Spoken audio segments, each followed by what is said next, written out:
Bonjour les taureaux, très heureuse de vous accueillir sur ces clés sociétales.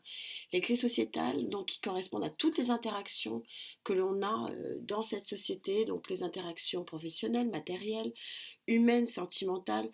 Ce sont les éléments qui viennent à nous souvent par la règle, par la loi, par tout ce qui nous gouverne. Donc il y en a certaines qui sont subies, et il y en a beaucoup qui sont belles, hein, on va rester positif. Ces clés sociétales, donc j'aime bien ce format, vous savez, le format des clés où je vous parle des énergies hautes, mais aussi, on n'est pas dans le monde des bisounours, je vous parle de ce qui vous freine, des blocages, de ce qui est contre vous. Et puis on a la colonne pour le mois qui suit, le mois suivant, qui aujourd'hui est déjà l'année 2023, pour janvier 2023. Vous aviez sorti lors de la grande guidance générale, hein, qui pose un petit peu les contours de votre mois de décembre, sur cette colonne sociétale, vous aviez eu cette magnifique arcane majeure de la foi. Vous voyez que tous les éléments terre, air, eau et feu sont réunis et où du coup c'est une forme d'abondance. On est sur la dernière arcane majeure de chez Gaïa, l'arcane numéro 24, donc 4 et 2, 6, c'est-à-dire que vous avez réussi à clôturer un cycle et que vous le clôturerez en tout cas en beauté sur ce mois de décembre. Donc sur le plan possiblement matériel, financier, pro, pardon, amical, relationnel, amitié, enfin voilà, tout ce qui peut interagir au niveau de cette société. Je suis désolée, je suis un petit peu malade. Alors, d'où venez-vous, amis taureaux, pour pouvoir bénéficier de ce dernier chapitre de votre vie qui va automatiquement ici sur janvier 2023 vous amener à en ouvrir un nouveau. Elle se coupe mal, hein. Alors on va retourner à les battre.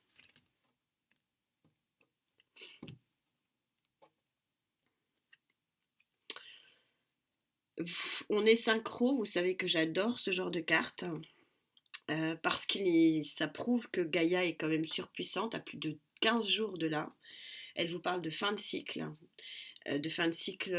avec vraiment l'énergie de dire haut les cœurs, hein, parce que c'est beau, parce qu'il y a tout qui vient à vous. Et donc, ici, c'est exactement ça. On déconstruit pour reconstruire. Alors, c'est encore plus important pour vous de voir ce qui va se passer ici en janvier. Mais c'est une déconstruction pour le meilleur, visiblement, parce que Gaïa, elle est là. Elle vous dit fin de cycle et elle ne se trompe pas et l'énergie est bel et bien là. Tout ça pour aller où? C'est quand même un petit peu le but du sujet.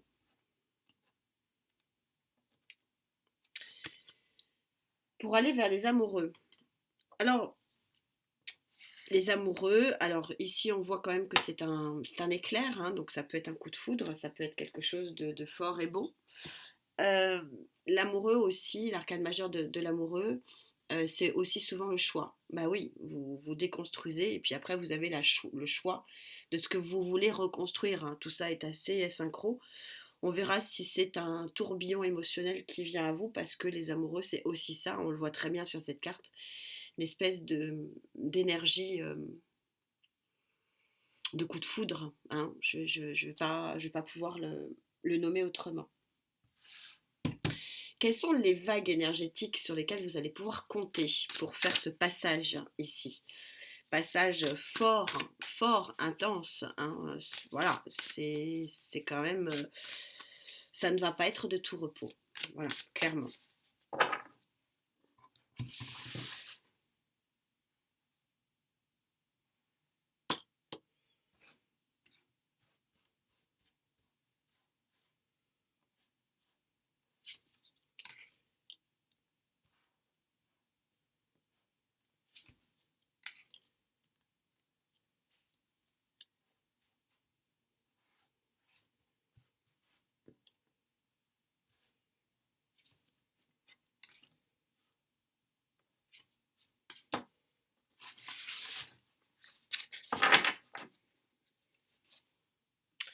Alors, vos énergies porteuses, celles qui vous aident,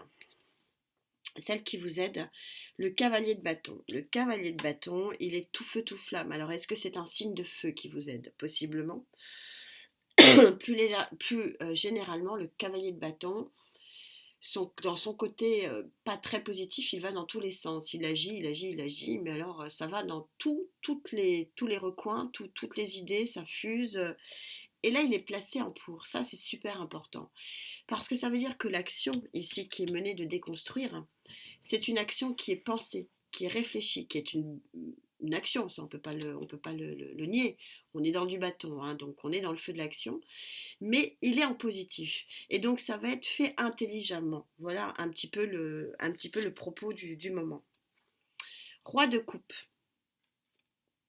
Le roi de coupe, hein, c'est la bonté, la beauté, l'intelligence, l'émotion au respect, avec le respect de l'autre.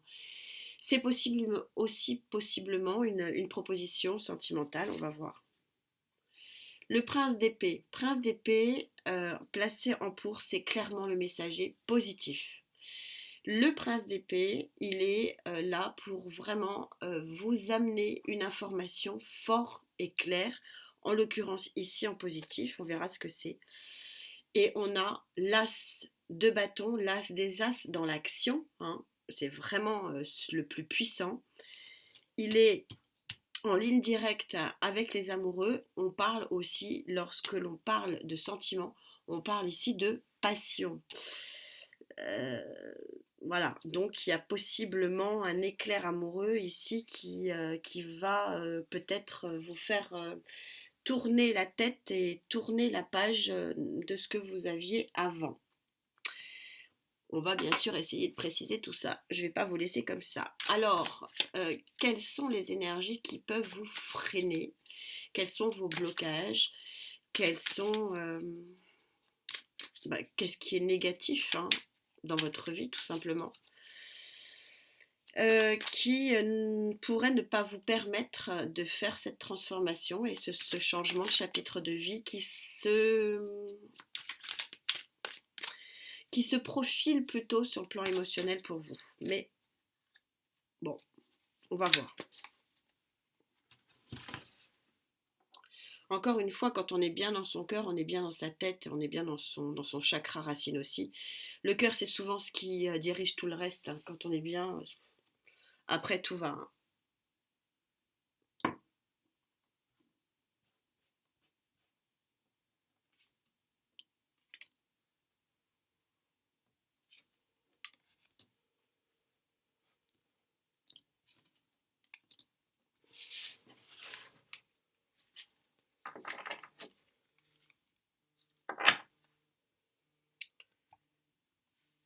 Alors, vous avez le 5 de denier en contre. Valet d'épée, il y a un choix à faire qui n'est pas visiblement si évident que ça.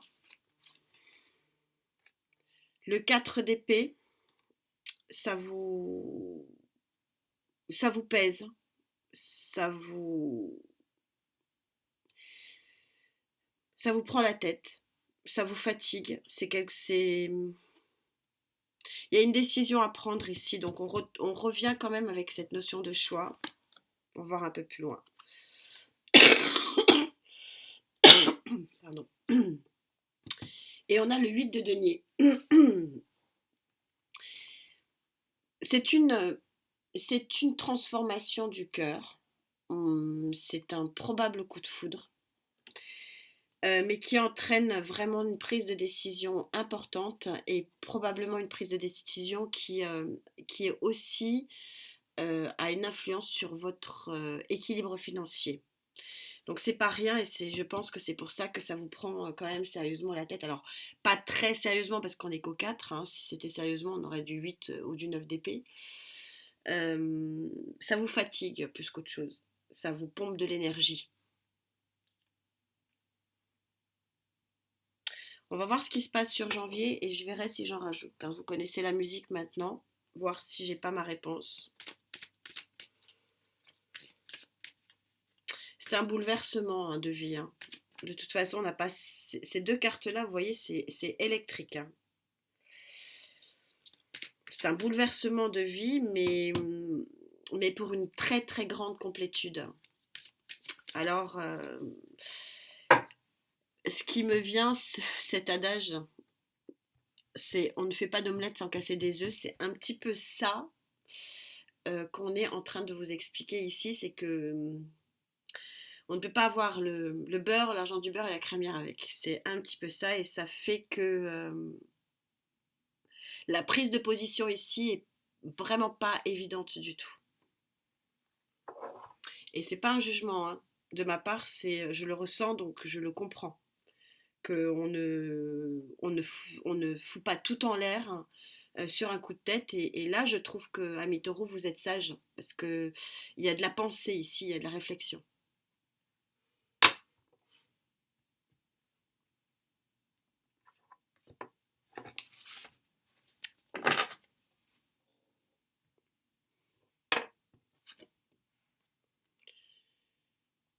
L'intuition, l'arcane majeur numéro 22, 2 et 2, 4. Vous tournez le dos au chat noir. Et donc, on a bien cette notion de changement de cycle. Vous êtes vraiment attiré vers une nouvelle lumière, un nouvel élan, nouvelle vie, nouvelle complétude. On est super synchro ici. A priori, vous allez faire le choix de la passion ici. On va voir. On va aller chercher quelques précisions. Mais visiblement, là, clairement, le personnage se tourne vers une nouvelle lumière. Alors, ça se fera peut-être pas en janvier pour vous. Il va y avoir encore des prises de décision. Parce que, je ne vous ai pas montré, mais le dos de deck, elle est tellement lumineuse, ouais. L'arcane numéro 1 de l'enfant, le grand nouveau départ. Et il est en dos de deck. Donc vous savez que le dos de deck, pour moi, c'est après. Je suis sur janvier. Donc peut-être février pour vous, possiblement. Mais le tournant se fait quand même sur janvier. Et le coup de foudre... Alors, moi, je vous parle de coup de foudre parce que... Ça peut être un coup de foudre pour une nouvelle vie, pour une nouvelle maison, pour un nouveau lieu de vie, oui, pour une nouvelle personne aussi, pour un nouveau projet professionnel. On va élargir, hein, je suis sur une guidance générale, mais bon, ça et ça. Alors, déjà, intrinsèquement, sur une lecture pure du tarot, on est sur un coup de foudre, hein, cet alignement-là. On en rajoute en plus une couche avec celle-ci. Et en plus, en termes de vibration, c'est assez puissant quand même de ne pas oublier qu'on a un roi de coupe ici, on a une très jolie offre émotionnelle.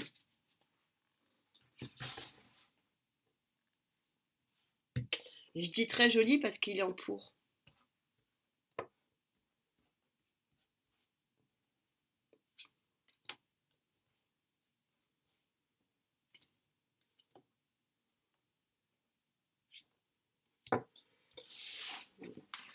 Vous en avez un paquet. Ouais, et en dos de deck, quand je vous disais c'est du dos de deck, hein. On a le 2 de coupe. On a l'union en dos de deck ici. Ouais. Premier trimestre hein, pour vous plutôt que sur le mois de janvier. Le mois de janvier, vous allez finaliser les choses. Le roi d'épée, vous allez trancher. Et oui. Et à mon avis, vous allez trancher vers cette nouvelle lumière ici qui vous attire. Tout ça est assez synchro. Le messager, encore une fois, hein, le même que celui-ci. La communication va être au centre de votre moi. Le 3 de Pentacle, l'union. La collaboration aussi, hein, possiblement un nouveau job, un nouveau contrat. Nouveau projet. L'ermite, je pense pas que vous alliez vous renfermer ici. Vous allez en tout cas être dans une réflexion et dans une connaissance. Arcane majeur de l'ermite. Et on termine par le projet qui naît avec l'arcane majeur de l'impératrice. Beaucoup d'arcanes majeurs quand même. Vous allez avoir une période flamboyante là. Hein. flamboyante, mais pas de tout repos. C'est un petit peu ce qu'on vous dit. Faites quand même bien, prenez soin de vous quand même là. Parce que ça va remuer, hein, ça va remuer. Mais ayez confiance en Gaïa. C'est vraiment une nouvelle lumière et une nouvelle plénitude. Elle est très forte. Regardez cette lumière. Elle illumine complètement votre jeu. Qu'est-ce que je peux vous apporter d'autre comme conclusion comme synthèse de tout ça? Mais c'est alors je suis en guidance générale. On ne va pas rester que sur le coup de foudre. On peut avoir un coup de foudre pour quelqu'un, mais on peut avoir un coup de foudre pour un nouveau lieu de vie. On peut avoir un coup de foudre pour une nouvelle passion, pour un nouveau sport, pour une nouvelle vie associative. Voilà, on est dans le sociétal, donc on est sur le champ de tous les possibles.